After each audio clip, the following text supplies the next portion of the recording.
فالله الله في نفسك وعليك بالآثار وأصحاب الأثر والتقليد فإن الدين إنما هو بالتقليد يعني للنبي صلى الله عليه وسلم وأصحابه رضوان الله عليهم أجمعين ومن قبلنا لم يدعون في لبس فقلدهم واسترح ولا تجاوز الأثر وأهل الأثر.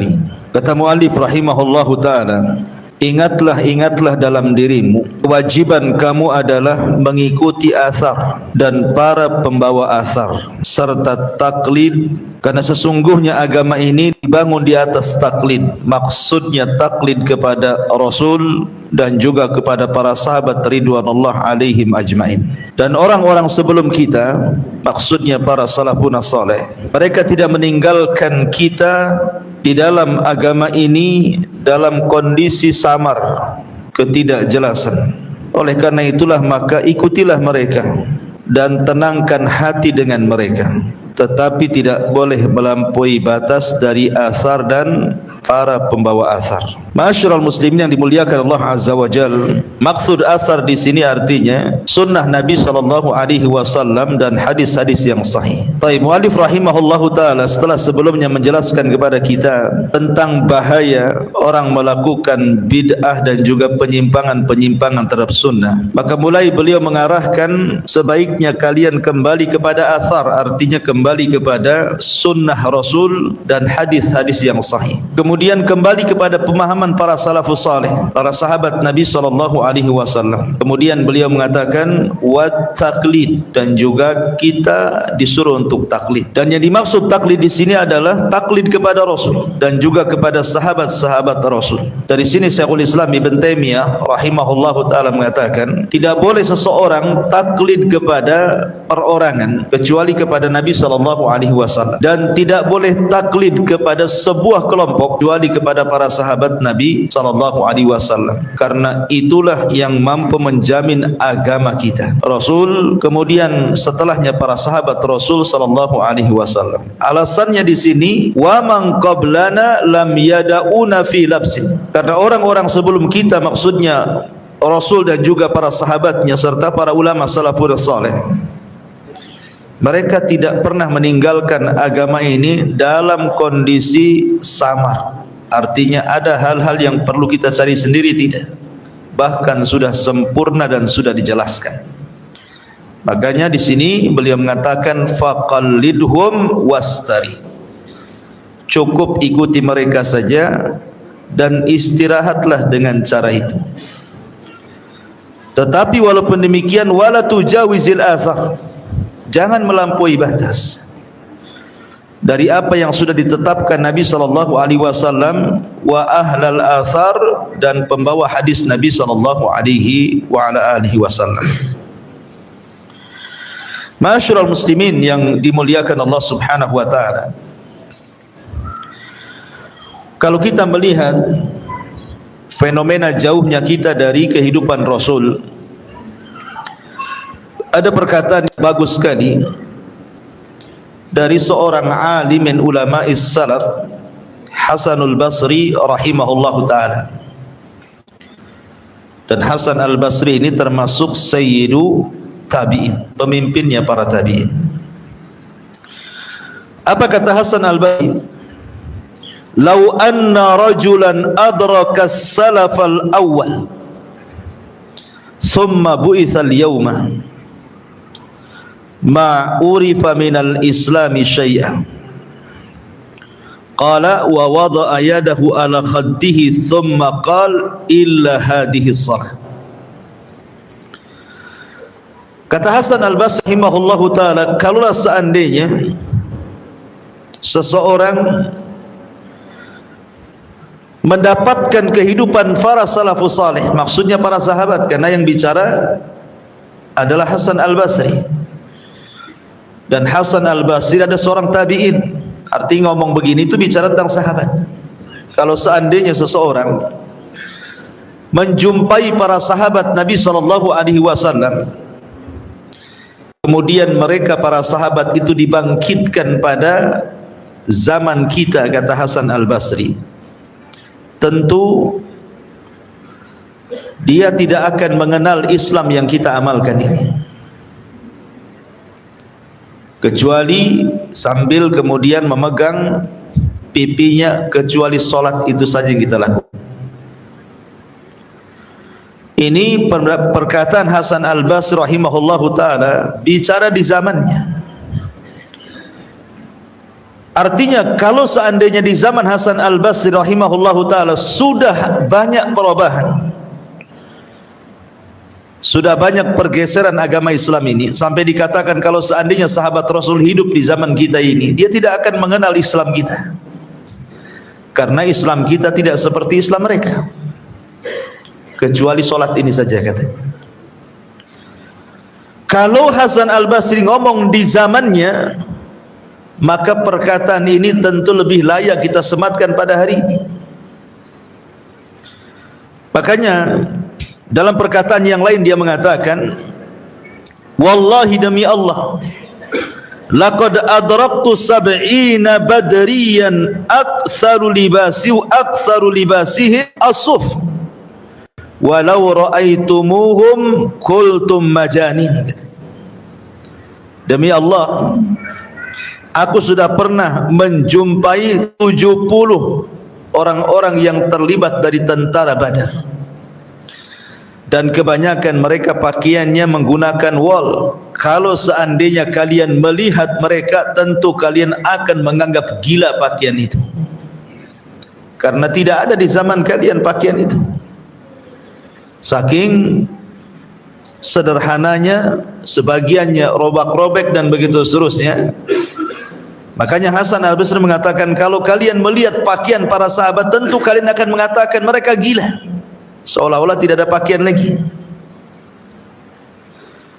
Walau ra'au khiyarakum laqalu ma li haula'i min khalah. Kalau seandainya para sahabat melihat orang yang terbaik di antara kalian, tentu mereka akan mengatakan bahwa di antara orang terbaik kalian saja, kalian tidak akan mendapatkan sedikit pun di akhirat. Lihat sahabat kalau seandainya memandang para tabi'in, kata Hasan Al-Basri, kalian tidak akan mendapatkan apapun di akhirat, karena amalan kalian tidak sehebat mereka, gitu maksudnya. Walau ra'au syirarakum laqalu ma yu'minu haula biyaumil hisab. Tapi kalau para sahabat memandang kalian dari orang seburuk-buruk kalian, tentu mereka akan mengatakan kalian itu orang yang tidak beriman dengan hari hisab.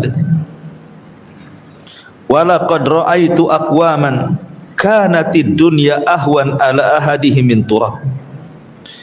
Dan aku pernah melihat para sahabat Rasul, kata Hasan Al-Basri, di mana dunia lebih ringan bagi mereka dibandingkan tanah tahta qadamaihi, di bawah telapak kakinya. Walaqad ra'aitu aqwaman yamshi ahadahum wa ma yajidu indahu illa qutan. Dan sungguh aku melihat sebuah kaum, maksudnya para sahabat, mereka berjalan dan mereka tidak mendapatkan apa yang mereka makan kecuali hanya sesuap nasi saja, hanya satu kali suapan saja. Fayaqul la aj'al hadha kullahu fi batni. Dan dia pun mengatakan, aku tidak akan menjadikan makanan yang sedikit ini kuhabiskan untuk perutku saja. Wala aj'alanna ba'dahu lillah fayatasaddaq bi ba'dihi. Dan aku akan jadikan sebagiannya untuk Allah, dan dia pun bersedekah dengan yang sedikit itu. Beginilah kondisi salafun saleh. Jadi kalau mereka memandang kita ini seolah kita ini tidak ada apa-apanya. Ini yang ngomong Hasan Al-Basri di era para tabi'in. Bagaimana kalau seandainya dikiaskan kepada hari ini, gitu ya? Tentu lebih dahsyat lagi ucapannya, kan? Karena kehidupan para sahabat itu berbeda dengan kita, luar biasa. Sampai Hasan Al-Basri mengatakan bahwa dunia bagi mereka itu lebih ringan dibandingkan tanah yang mereka pijak. Ma'asyiral muslimin yang dimuliakan Allah Azza wa Jalla, dari sini kalau di zaman para tabi'in sudah banyak pergeseran tentang Islam, apalagi di zaman sekarang. Itu syahid daripada ucapan Hasan Al-Basri. Makanya pentingnya kita diingatkan untuk terus kembali kepada hadis-hadis Rasul, athar, dan juga para sahabat Nabi SAW, para pembawa athar ini. Taib, bicara tentang wa alaika bil athar, wajib atas kalian kembali kepada athar. Sekali lagi, makna athar di sini artinya ilzamis sunnata wal ahadith, berpegang teguhlah dengan sunnah Nabi SAW dan juga hadis-hadis Nabi SAW. Ulama mengatakan bahwa orang dikatakan berpegang teguh dengan sunnah Nabi SAW tidak bisa dikatakan berpegang teguh kecuali dia harus mengamalkan 8 perkara. Catat 8 perkara ini. Pertama, luzumu mahabbatihi sallallahu alaihi wasallam. Pertama, luzumu mahabbatihi sallallahu alaihi wasallam. Betul-betul istiqamah dengan mencintai Nabi sallallahu alaihi wasallam. Di zaman Rasul ada seorang sahabat namanya Thauban maula Nabi sallallahu alaihi wasallam. Thauban maula Nabi. Thauban ini adalah orang yang sangat mencintai Nabi sallallahu alaihi wasallam. Kalau satu hari tidak memandang Rasul, bisa sakit dia. Satu hari saja dia tidak memandang wajah Nabi sallallahu alaihi wasallam, maka dia akan sakit. Qadarullah, suatu hari Rasul sallallahu alaihi wasallam sedang safar. Thauban tidak tahu. Kemudian dia kehilangan Rasul beberapa hari. Setelah Nabi SAW menghilang safar, kemudian pulang safar, dia tidak melihat Thauban yang biasa mondar-mandir dan juga mengucapkan salam kepadanya, sehingga dia bertanya, aina Thauban, di mana Thauban? Kemudian dikatakan, marido Thauban ya Rasulullah, Thauban sedang sakit wahai Rasul. Maka Nabi SAW akhirnya mencari Thauban ke rumahnya, dan betul ditinggal beberapa hari saja sudah kurus, sakit, tak bisa makan, tak bisa minum. Jadi Nabi SAW bertanya kepada Thauban, wa ma sya'nuka ya Thauban, ada apa dengan kau wahai Thauban, kenapa kau seperti ini? Maka Thauban kemudian dengan sedih mengatakan, ya Rasulullah, sesungguhnya aku sangat mencintai kamu. Sehari saja tidak menatap wajahmu, aku bisa sakit. Kemudian Nabi SAW mendengarkan ucapan Thauban. Kata Thauban, ya Rasulullah, tadzakkartu yaumal qiyamah, aku teringat dengan hari kiamat.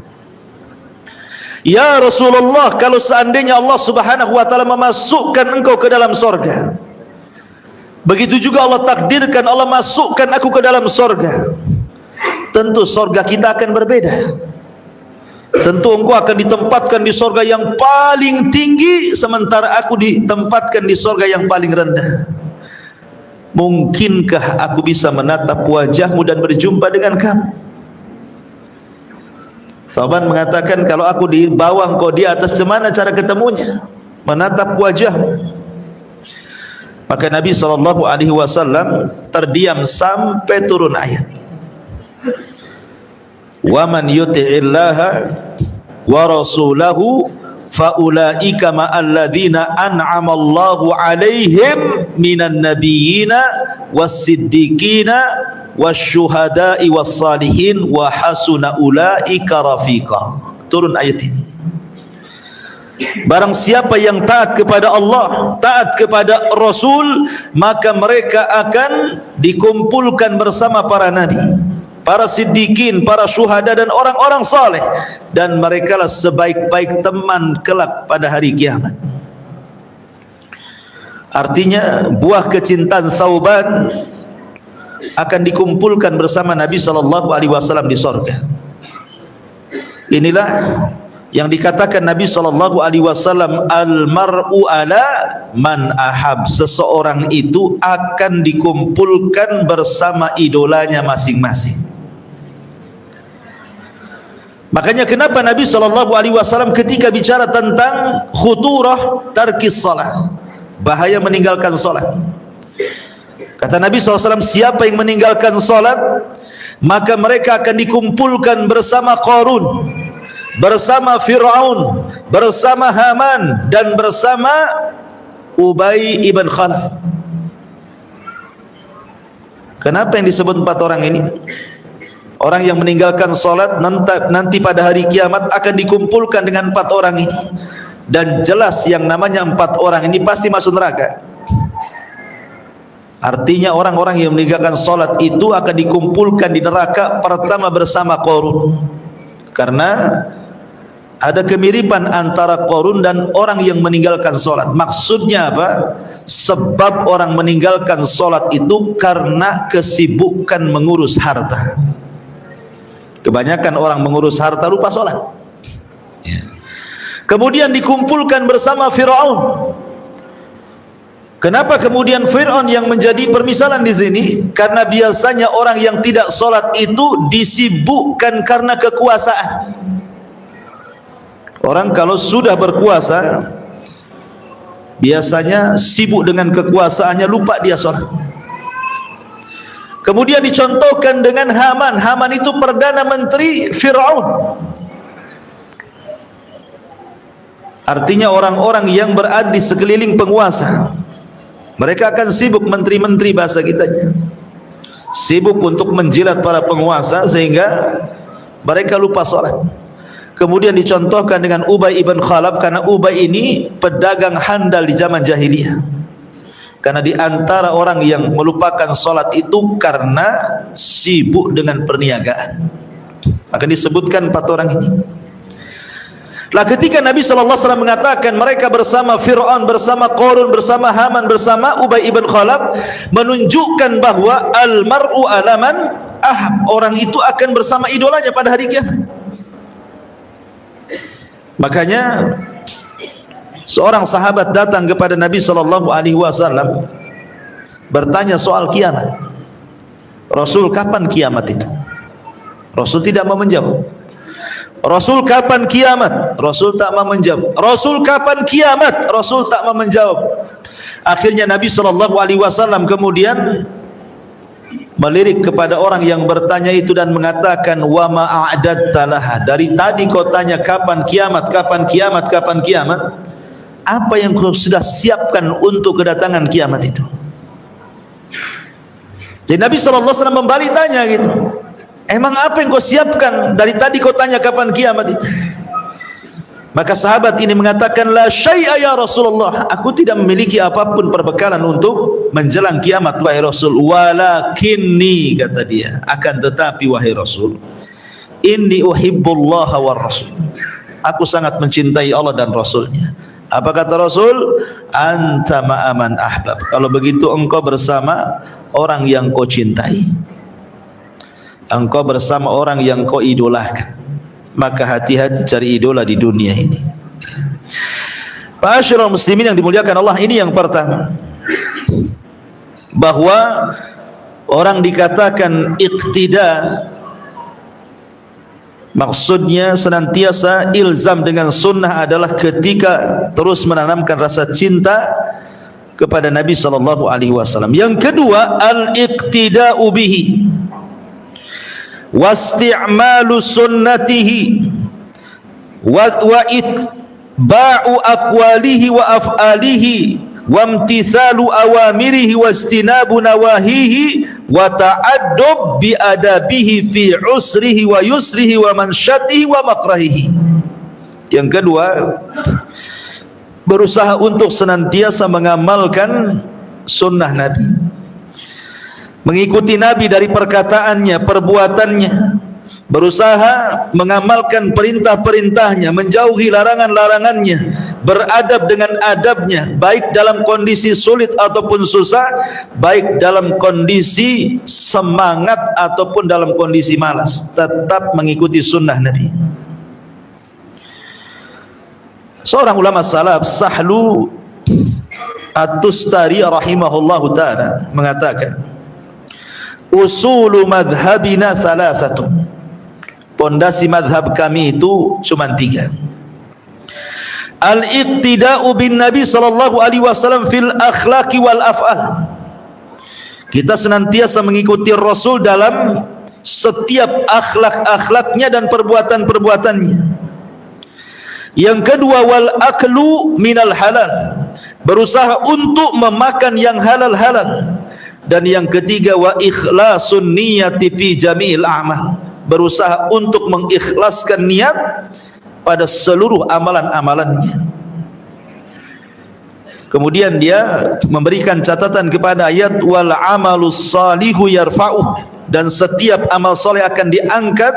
Maksudnya amal soleh al-iqtida bi Rasulillah sallallahu alaihi wasallam, amal soleh yang didasari dengan mengikuti sunnah Nabi sallallahu alaihi wasallam, itulah yang akan diangkat ke langit. Jadi yang kedua, berusaha mencontoh Nabi sallallahu alaihi wasallam. Bagi para sahabat Nabi sallallahu alaihi wasallam, mencontoh Rasul itu tidak pernah membeda-bedakan apakah ini sunnah muakkad, apakah ini sunnah biasa, apakah ini sampai kemudian tarafnya wajib dan begitu seterusnya. Di mata para sahabat ibadah itu sama. Itulah hebatnya para sahabat. Di mata para sahabat semua ibadah itu sama. Lain dengan kita, dibeda-bedakan kan. Kalau yang wajib ya agak sedikit semangat, kalau yang sunnah biasa-biasa saja. Ya. Kenapa? Karena bagi para sahabat itu, sebagaimana mereka tidak membeda-bedakan ketika melaksanakan sebuah ketaatan, begitu juga ketika mereka meninggalkan sebuah kemaksiatan. Mereka tidak pernah membeda-bedakan ini dosa kecil, ini dosa besar. Semua ditinggalkan.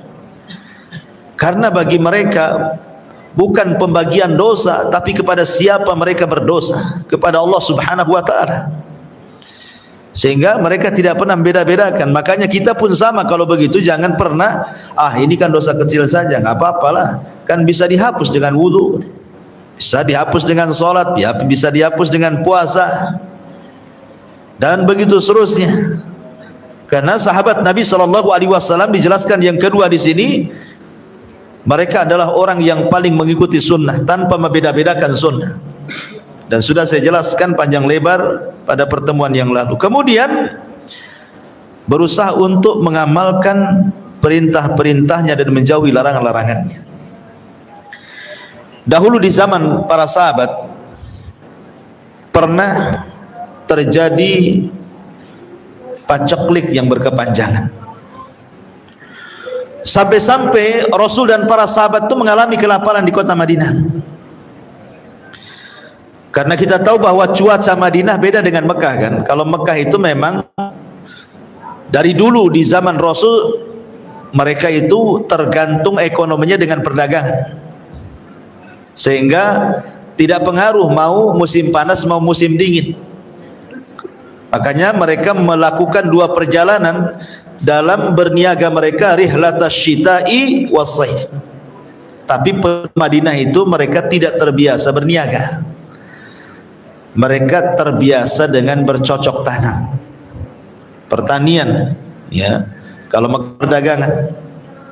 Sehingga yang namanya dunia perkebunan, dunia pertanian berhajat kepada air itu sangat besar. Kalau terjadi paceklik, apa yang terjadi? Gersang. Ketika gersang tidak tertumbuh tumbuhan, gandum tidak tumbuh, ini tidak tumbuh, sehingga mengalami kemerosotan ekonomi, berakhir dengan banyaknya kelaparan. Banyak kelaparan. Sebagian mereka sampai memakan dedaunan karena untuk menahan lapar. Sampai suatu ketika terpaksalah mereka melirik keledai-keledai mereka. Karena sudah tidak ada yang dimakan, tentu mereka harus makan, kalau tidak mati kan begitu. Jadi mereka membeli keledai, disembelilah keledai-keledai peliharaan itu. Ketika Rasul sallallahu alaihi wasallam tahu bahwa keledai-keledai itu disembeli untuk dimakan disebabkan karena kelaparan, turun perintah Allah agar Rasul melarang mereka memakan keledai-keledai peliharaan. Akhirnya ketika betul-betul mereka menyembelih keledai dan siap santap, tinggal makan saja, tiba-tiba Rasul mengutus seseorang untuk memberitahu para sahabat Allah dan Rasulnya telah mengharamkan keledai peliharaan, karena keledai peliharaan itu dianggap khobath, dianggap jorok bahasa kita, nggak boleh dimakan. Akhirnya terpaksalah para sahabat itu membuang periuk-periuk mereka, menumpahkan daging-daging keledai, dan tidak ada satupun sahabat yang memakannya. Padahal ketika itu mereka dilanda dengan kelaparan yang luar biasa. Ketika syariat mengharamkan keledai peliharaan, tidak ada yang dimakan, dibuang. Padahal dalam kondisi lapar sekali itu. Ini menunjukkan bagaimana mereka ketundukan. Kalau sudah Rasul memerintahkan ataupun melarang, bagi mereka itu sami'na wa ata'na. Sama dengan ketika pengharaman khamar umpamanya. Anas ibn Malik radhiyallahu an, ketika datang pengharaman khamar itu sedang berada di rumah Abu Talha radhiyallahu an, membantu Abi Talha untuk menjamu tamunya, menghidangkan minuman-minuman khamar, karena di zaman itu khamar belum dilarang, boleh diminum, bahkan menjadi minuman kebanggaan para sahabat untuk menjamu tamu khamar itu. Tiba-tiba ketika kemudian Anas menuangkan khamar itu untuk diminum, datanglah penyeru dari luar. Kemudian Abi Talha ngomong sama Anas, "Ya Anas, ukhruj fasma madza yaqulul munadi yunadi." Anas, kau lihat keluar sana, itu ramai sekali di luar itu, ngomong apa tuh? Akhirnya kata Anas, fa kharajtu, aku pun keluar, fa idza sami'tu munadiyan yunadi ala wa innal khamra qad khurrimat. Kata Anas bin Malik radhiyallahu an, ketika aku keluar, aku mendengar seorang penyeru menyerukan bahwa khamr sudah diharamkan selamanya. Dan turun ayat innamal khamru wal maisir wal ansab wal azlamu rizqun min amali syaitan fajtanibuhu la'allakum tuflihun. Turun ayat ini, pengharaman khamr secara abadian. Pulang Anas ngomong sama Abu Talha dan mengatakan, "Ya Aba Talha, innallaha wa rasulahu qad harramal khamra." Sesungguhnya Allah dan Rasulnya sudah mengharamkan khamar. Maka tiba-tiba khamar yang sudah dihidangkan di tangan-tangan para sahabat langsung dituang-tuangkan ke depan pintu-pintu ganggang kota Madinah, sampai perawi hadis mengatakan hatta salat syawari al-Madinah, sampai ganggang kota Madinah itu banjir dengan khamar yang ditumpahkan dari rumah-rumah para sahabat Nabi sallallahu alaihi wasallam. Karena mereka ingin apa? Imtithal li amrillahi wa rasul, berusaha untuk mencontoh perintah Allah dan Rasulnya. Begitulah iktida para sahabat Nabi sallallahu alaihi wasallam kepada Nabi sallallahu alaihi wasallam. Ini kedua. Yang ketiga, wujubu ta'atihi sallallahu alaihi wasallam, berusaha mentaati Nabi sallallahu alaihi wasallam, karena ketaatan kepada Rasul itu sama dengan ketaatan kepada Allah. Wa man yuti'ir rasul faqad ata Allah. Siapapun yang mentaati Rasul berarti dia telah mentaati Allah. Wa ma atakumur rasul fakhudhu wa ma nahakum anhu fantahu. Apapun yang datang dari Rasul ambil, apapun yang dilarang Rasul tinggalkan. Kemudian yang keempat, wujubu ittibaihi wa imtithali sunnatihi wal iqtida'i bihadyihi, berusaha mengikuti sunnah, mengamalkan sunnah, dan juga berusaha untuk terus mengikuti petunjuk-petunjuk Nabi sallallahu alaihi wasallam. Kenapa demikian? Karena nanti pada hari kiamat, ketika Nabi sallallahu alaihi wasallam sedang menunggu di telaganya untuk menunggu umatnya yang minum dari telaganya, maka mulailah manusia umat Rasul minum satu persatu, dimulai dengan ahlul Yaman, kalangan orang-orang Ansar, kemudian disusul dengan fuqaraul muhajirin, orang-orang fakir muhajirin, kemudian orang-orang Ansar dari kalangan ahlul Yaman, kemudian berikutnya sampai orang yang terakhir minum dari telaga Rasul. Rupanya ada satu kelompok yang telat datang. Tiba-tiba mereka diusir para malaikat, tidak boleh masuk ke telaga Nabi. Tidak boleh minum dari telaga Nabi. Diusir oleh para malaikat. Nabi SAW dari kejauhan tentu paham itu umatnya. Ketika melihat umatnya diusir, Rasul mengatakan ummati ummati, dalam riwayat ashabi ashabi, itu umatku, itu umatku, itu sahabat-sahabatku, biarkan mereka minum wahai ya Rabb. Tapi Allah Subhanahu wa taala katakan kepada Nabi SAW, ya Muhammad, innaka la tadri ma ahdatsu ba'daka innahum ghayyaru wa baddalu. Wahai Muhammad, engkau tidak tahu apa yang terjadi dengan umat sepeninggal. Kau kan tidak tahu kondisi umatmu sepeninggal. Rupanya di antara mereka umatmu ada yang ghayyaru, merubah-rubah, wa baddalu, dan mengganti-ganti syariat, petunjuk. Maka lihat bagaimana Nabi SAW dihabarkan bahwa umatnya ada yang tidak akan meminum dari telaga Rasul disebabkan mereka jauh daripada sunnah Rasul sallallahu alaihi wasallam. Maka kita berusaha iktida bihaji, mengikuti petunjuk Nabi sallallahu alaihi wasallam. Karena Allah mengatakan fala wa rabbika la yu'minun hatta yuhakimuka fima syajara bainahum thumma la yajiduna fi anfusihim harajan mimma qadaita wa yusallimu taslima. Fala wa rabbika, sekali-kali lebih demi Rabbmu, mereka tidak akan dikatakan beriman sampai mereka menjadikan dirimu hakim terhadap apa yang mereka berselisih di dalamnya. Kemudian setelah kau putuskan, tidak ada dalam dada mereka berat hati dengan keputusanmu, dan mereka pun redha dengan keputusanmu dengan menerima segala apa yang engkau putuskan. Di zaman Rasul ada sahabat Rasul namanya orang Hadrami, Hadraul Maut, berselisih soal lahan dengan seorang laki-laki dari Kindi. Jadi rajulun minal Hadrami ini, laki-laki dari Hadramaut Yaman, mengklaim bahwa tanah yang dikelola oleh seorang laki-laki dari kabilah Kindi itu adalah tanah bapaknya. Masalahnya tanah itu diduduki oleh laki-laki dari kabilah Kindi. Akhirnya berselisih, dia mengatakan kepada laki-laki dari Kindi itu, itu tanah bapakku, ngapain kau bercocok tanam di situ? Pergi kau dari situ. Yang laki-laki ini mengatakan, tidak, ini tanahku, aku sudah lama bercocok tanam di sini, enak saja kau main-main ngaku ini tanah bapakmu, katanya. Dua-duanya akhirnya mengadu kepada Nabi. Kata Hadrami ini, orang Hadraul Maut ini, ya Rasulullah, ini orang laki-laki dari Kindi sudah mengambil tanahku, padahal itu tanah warisan bapakku. Kemudian Rasul melirik kepada laki-laki dari Kindi, betul, kau mengambil tanahnya?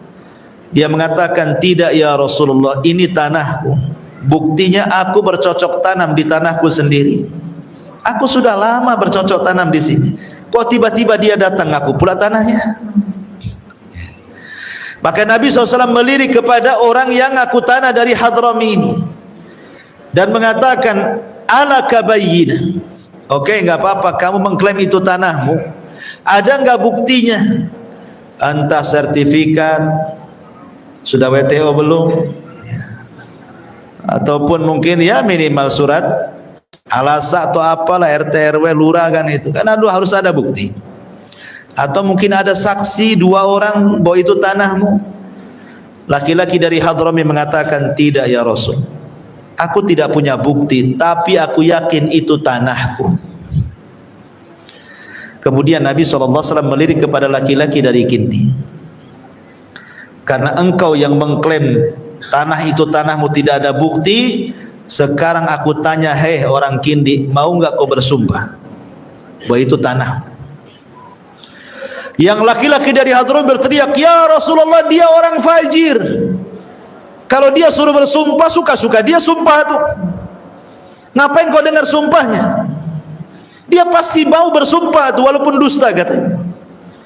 Kata Nabi SAW kepada laki-laki dari Hadrami, lalu apa yang harus aku putuskan? Kau ngaku tak ada bukti, sekarang aku balik kepada orang yang mengelola, mau gak kau bersumpah itu tanah?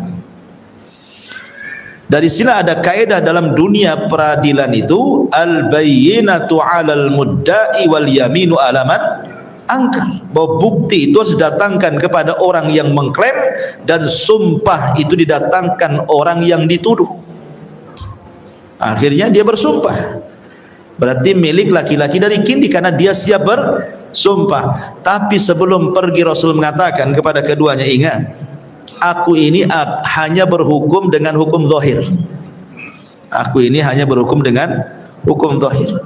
Kalau aku putuskan menyelisih hakikat yang berada dalam sengketa itu, berarti aku putuskan dengan qit'atun minan nar, dengan potongan dari api neraka. Ingat, aku hanya memutuskan zahir. Kalau kalian berbohong, siap-siap masuk neraka, gitu maksudnya. Ya. Karena Rasul tidak tahu yang gaib. Kalau Rasul tahu yang gaib, ya langsung saja, ini tanahmu, aku tahu, kan begitu ya. Tapi Rasul kan tidak tahu yang gaib, makanya Rasul hanya memutuskan yang zahir saja. Sama kasusnya dengan persengketaan seorang Yahudi dengan seorang Muslim. Masalah lahan juga di zaman Rasul. Rasul mengatakan kepada seorang sahabat, seorang Muslim, kamu punya klaim bahwa itu tanah yang direbut oleh Yahudi. Dia bilang, saya nggak punya bukti, tapi itu tanahku. Maka Rasul mengatakan kepada Yahudi, kalau gitu kau yang bersumpah, itu tanahmu. Orang ini mengatakan, Yahudi ya Rasul, Yahudi itu bersumpah 1000 kali pun mau, dia katanya. Memang itu aturannya. Ya. Kalau memang tidak bisa mendatangkan bukti, berarti kembali kepada yang dituduh kan. Siap bersumpah kamu, siap bersumpah, selesai, itu milikmu. Sering saya contohkan begini, gini ikhwan. Antum cuci motor ke tempat cucian motor lah, Tarwas ya. Antum di rumah itu karena handphone kan kalau dibawa-bawa mungkin takut jatuh, antum masukkan di jok motor lah, kemudian masuk Tarwas, dicuci, selesai antum ambil motor, pas tengok HP tak ada. Suudon antum ke siapa?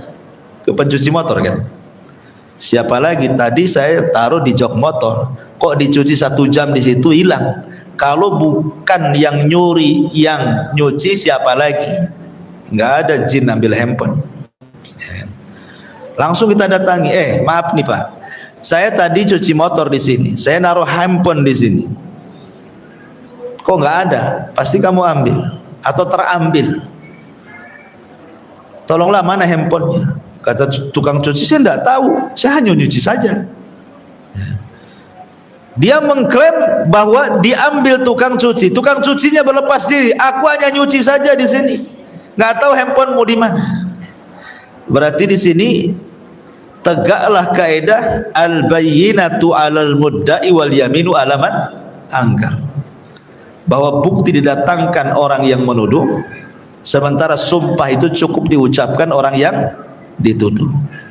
Nah, sekarang Anda yang punya motor, yang katanya handphone ditaruh di jok itu, ada buktinya enggak bahwa yang mengambil itu tukang cuci, entah CCTV di situ atau mungkin orang-orang yang nyuci di situ nampak sebagai saksi gitu ya? Atau pas antum pinjam handphone orang kemudian ditelepon, kemudian bunyi di kantong dia, ini handphonenya ada di kantong umpamanya, karena ada bukti itu ya. Sekarang tak ada bukti bahwa yang mengambil itu yang nyuci motor antum, gimana nih caranya? Maka putusan dalam Islam, antum cukup ngomong sama yang tukang cuci itu, mau nggak bersumpah bahwa engkau tidak mengambil handphoneku. Sebab kalau dia seorang muslim, dia akan takut dengan sumpahnya kan. Kalau dia mengatakan wallahi aku tidak mengambil, dah banyak orang nyuci ke sini, tak ada yang hilang kecuali kau saja, boleh jadi kau lupa, sebenarnya mungkin cari di rumah lah, jangan tuduh-tuduh. Kalau dia sudah ngomong wallahi demi Allah, maka antum harus puas dengan sumpahnya, harus puas ya. Tidak boleh antum ragu-ragu. Kenapa? Karena antum mengagungkan sumpahnya, bukan karena orang itu, walaupun sekalipun dia berdusta. Karena Isa ibn Maryam alaihi salatu wassalam pernah melihat ada orang mencuri di hadapannya, betul-betul dicuri, nampak dengan matanya, ngambil barang, dikejar sama Isa, ditangkap dan mengatakan asarakta, apakah kau mencuri? Tiba-tiba dia bersumpah atas nama Allah, wallahi la asrik, aku tidak mencuri. Apa kata Isa? Oh iyalah, sadaqta wa kadzaba aini, kau yang benar, mataku yang salah, katanya. Jelas-jelas melihat. Kenapa? Karena dia sudah bersumpah ya. Kalau sudah bersumpah, kita tidak boleh ragu-ragu.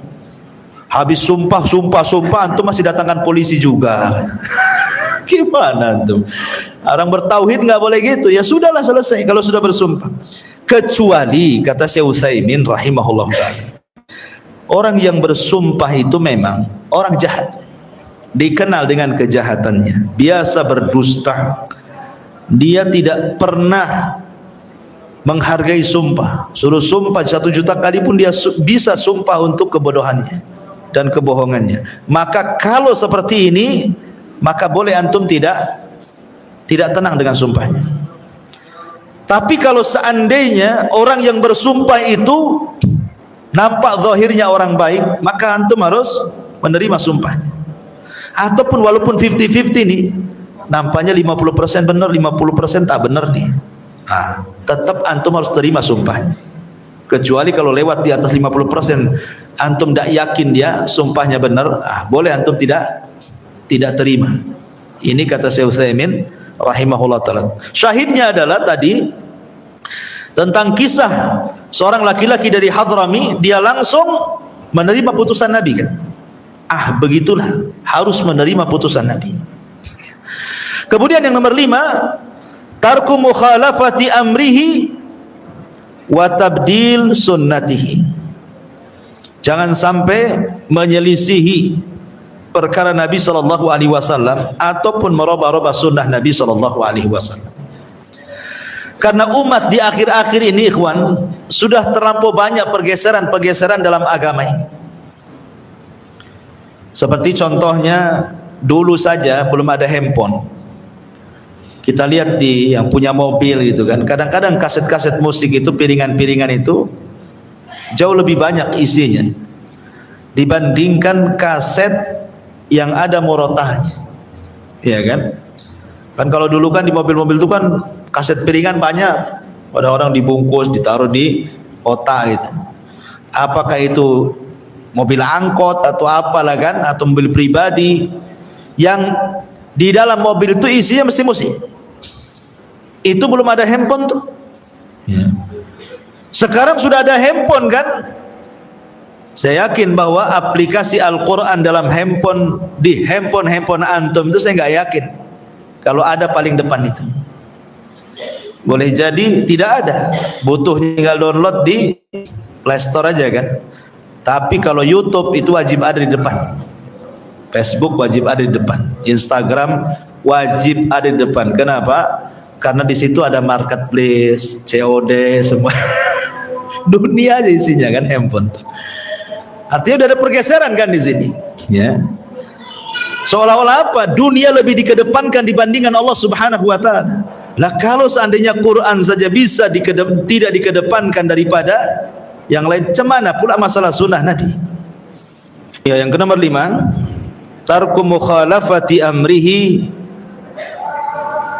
wa tabdil sunnatihi.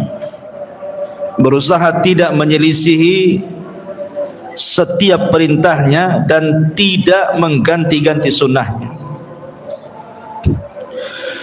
Allah Subhanahu wa taala berfirman dalam surah Nur 63, falyahdharil ladzina yukhalifuna an amrih an tusibahum fitnah aw yusibahum adzabun alim. Maka hati-hatilah orang-orang yang menyelisih akan perintah Rasul, ditimpa kepada mereka fitnah atau ditimpa kepada mereka azab yang sangat pedih. Ma'asyiral muslimin yang dimuliakan Allah Azza wa Jalla, Al-Imam Ahmad ibn Hanbal rahimahullahu ta'ala ketika memberikan catatan kepada surah Nur ini, apa kata beliau?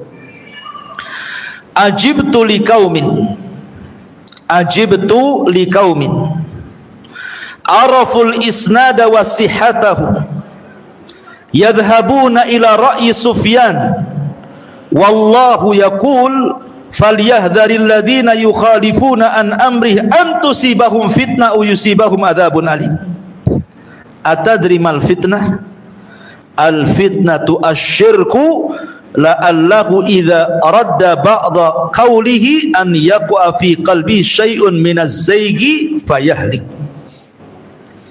Kata Imam Ahmad ibn Hanbal rahimahullahu ta'ala, aku sangat heran dengan sebuah kaum yang paham tentang sanad-sanad hadis dan sahihnya. Mereka mengambil pendapat Sufyan Ats-Tsauri, sementara Allah Subhanahu wa taala berfirman, hati-hati orang-orang yang menyelisih akan perintah Rasul, perkara Rasul ditimpa kepada mereka fitnah atau adab yang pedih. Tahukah kalian apa itu fitnah? Fitnah adalah kesyirikan. Boleh jadi apabila seseorang menolak sebagian sabda Rasul, akan tertanam dalam hatinya sesuatu penyimpangan, maka dia pun akan binasa. Imam Ahmad ingin katakan kepada kita, ikhwan, kalau Quran itu kan tidak usah diteliti ya, karena semua Quran itu pasti mutawatir. Tidak ada satu ayat ini hasan, ini sahih, ini dhaif, ini maudhu, tidak perlu. Semua Quran itu sahih. Tidak ada penelitian dalam Quran, karena sepakat Quran itu mutawatir. Tapi kalau hadis itu kan masih diteliti oleh para ulama kan. Makanya ada hadis sahih, ada hadis hasan, ada hadis dhaif, bahkan ada hadis maudhu, bahkan ada ilmunya, ada ilmu rijal, ilmu ilal, dan begitu seterusnya, untuk sampai ke derajat mampu membedakan ini hadis sahih, ini hadis tidak sahih. Lah di zaman Imam Ahmad itu, kata Imam Ahmad, aku heran dengan sebuah kaum yang mereka luar biasa pengetahuannya, mampu menyelami tentang ilmu-ilmu rijal, ilmu-ilmu ilal, sehingga mereka bisa membedakan dengan ilmu yang mereka miliki, ini hadis sahih, ini tidak. Tetapi artinya derajat mereka sudah sampai ke derajat talabul ilmi. Kan hanya orang-orang yang betul-betul talabul ilmi kan yang tahu tentang ilmu ini. Kalau hanya sekedar talabul ilmi jiping kayak kita ini ya, ngaji kuping gitu ya, tidak bisa lah. Maksudnya ini kan tingkatannya sudah orang duduk di maktabah kan, orang-orang yang dikatakan Imam Ahmad ini. Kata Imam, aku heran ada orang yang sudah diberikan pengetahuan tentang ilmu hadis, mampu membedakan hadis ini sahih, hadis ini tidak sahih. Bukannya mereka berdalil dengan hadis yang mereka teliti, tapi mereka masih mengambil pendapatnya Sufyan Ats-Tsauri. Kenapa Imam Ahmad mengatakan Sufyan Ats-Tsauri? Karena di zaman itu tidak ada ulama yang lebih handal melebihi Sufyan Ats-Tsauri. Karena Sufyan Ats-Tsauri lebih daripada Syafi'i, Maliki, Hama, itu kan orang-orang belakangan. Ini kan orang lama di atas Imam Syafi'i. Dan dia punya madhab, namanya madhab Tsauri, madhab Al-Laitsi, madhab Auza'i, banyak madhab, madhab Al-Qurtubi, madhab itu banyak sebenarnya. Bukan hanya 4 madhab yang kita kenal saja. Cuman bedanya karena murid-muridnya Sufyan Ats-Tsauri, Sufyan ibn Uyainah, Zuhri dan yang lainnya tidak menyebar dan tidak disebar, makanya madhabnya mati di zamannya. Beda dengan Abu Hanifah, disebar oleh murid-muridnya kemana-mana sehingga madhabnya di mana-mana. Ataupun Imam Syafi'i muridnya menyebar di mana-mana sehingga madhabnya kemana-mana. Atau Imam Ahmad ataupun Imam Malik. Sementara Tsauri ini, Sufyan Ats-Tsauri, tidak menyebar madhabnya karena tidak disebar murid-muridnya. Tapi di zaman itu dialah ulama yang paling kondang karena kecerdasannya Sufyan Ats-Tsauri. Kata Imam Ahmad, aku heran banyak para talabatul ilmi yang bisa memisahkan ini hadis sahih, ini hadis yang tidak sahih, kok masih pula mengambil pendapatnya Sufyan Ats-Tsauri, gitu maksudnya. Kecuali kalau memang dia tidak punya pengetahuan soal itu, ialah taklid kepada ulama, kan gitu, lihat dalilnya. Tapi dia sanggup membedakan hadis ini lemah, ini sini, kenapa masih mengambil pendapat Sufyan Ats-Tsauri? Kemudian Imam Ahmad mengatakan hati-hati, karena ada ayat yang mengatakan falyahdharil ladzina yukhalifuna an amri an tusibahum fitnah aw yusibahum adzabun alim. Hati-hati kalian, jika menyelisih perkara Rasulnya, perintah Rasulnya, akan ditimpakan kepada kalian fitnah. Kemudian Imam Ahmad mengatakan, tahu kalian fitnah itu apa? Fitnah itu syirik. Kenapa orang yang menyelisih perintah Rasul bisa jatuh kepada kesyirikan? Pertanyaannya, karena begini loh, karena dikhawatirkan ketika kita taklid kepada seseorang, kemudian orang ini menghalalkan, kita pun ikut menghalalkan. Orang ini mengharamkan, kita pun ikut mengharamkan. Pada Allah dan Rasulnya tidak demikian. Disinilah terjadi tahlil wa tahrim di luar daripada apa yang Allah halalkan, yang Allah rasulkan. Akhirnya dia pun menjadi musyarri, seolah-olah pembuat syariat yang tidak diizinkan Allah untuk membuatnya. Maka di sini persis seperti firman Allah, ittakhadhu ahbarahum wa ruhbanahum arbaban min dunillah. Mereka orang-orang Yahudi dan Nasrani itu mengambil padri dan rahib mereka sesembahan selain daripada Allah. Adi bin Hatim bertanya, Rasul, saya mantan Nasrani dan saya mantan pendeta, tidak ada orang yang mbah saya dengan sujud dan juga ruku. Kata Rasul, ya memang tidak sujud dan ruku, tapi bukankah apabila pendeta mereka menghalalkan yang Allah haramkan, pengikutnya mengikuti pendapat pendetanya? Apabila pendetanya mengharamkan yang Allah halalkan, sama semua pun mengikuti pendetanya, bukan mengikuti pendapat Allah. Kata Adi bin Hatim, ya, maka kata Rasul, begitulah cara mereka menyembah pendeta itu. Terjadi kesyirikan. Makanya taklid ini bahaya, karena bisa menjerumuskan apa? Menjadikan orang yang kita taklidi Tuhan selain daripada Allah Subhanahu wa ta'ala. Ya, kemudian secara yang nomor 6, berusaha kathratu dzikrihi sallallahu alaihi wasallam. Kalau kita ingin mengikuti Rasul, perbanyak menyebut nama Rasul dengan bersalawat kepada Nabi sallallahu alaihi wasallam. Kemudian yang nomor 7, ta'zimuhu wa tauqiru wa idharul khusyu' inda dzikrihi, mengagungkan, menghormati dan menampakkan kehusyuan ketika menyebut namanya. Dan yang terakhir, mahabbatuhu liman ahabban nabiy sallallahu alaihi wasallam wa bughdun liman abghadahu sallallahu alaihi wasallam. Kita harus cinta kepada orang yang mencintai Rasul, dan kita harus membenci kepada siapapun yang membenci Nabi sallallahu alaihi wasallam.